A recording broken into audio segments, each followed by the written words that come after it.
జోగులాంబ గద్వాల జిల్లా కేంద్రం రాజా వీధిలో గల శ్రీ వాసవి కనికా పరమేశ్వరి దేవి ఆలయంలో దసరా నవరాత్రుల బ్రహ్మోత్సవాలలో భాగంగా 5వ రోజు అమ్మవారు శ్రీ ధనలక్ష్మి నారాయణ స్వామి రూపంలో దర్శనమిచ్చారు.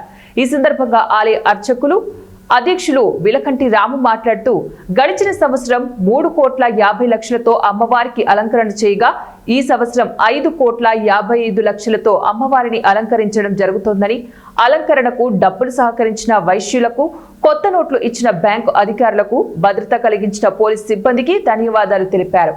ముఖ్య అతిథిగా విచ్చేసిన గద్వాల శాసనసభ్యులు బండ్ల కృష్ణమోహన్ రెడ్డి సతీమణి బండ్ల జ్యోతికి ఆర్యవైశ్య మహిళా సంఘాల సభ్యులు పూర్ణకుంభ స్వాగతం పలికి అమ్మవారి దర్శనం కుంకుమార్చన గావించారు.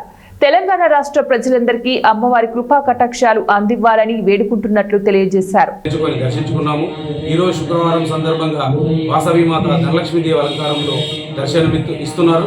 ఈ ధనలక్ష్మీదేవి అలంకారంకు 5,55,00,000 రూపాయలు నగదును కొత్త నోట్లను ఉంచి కనువిందు చేసుకునే ఆనవాయితీ గత 11 సంవత్సరాల నుంచి వస్తున్నది. అదేవిధంగా 5,55,00,000 నగదును ఉంచి అమ్మవారి అలంకారం చేయడం జరిగినది.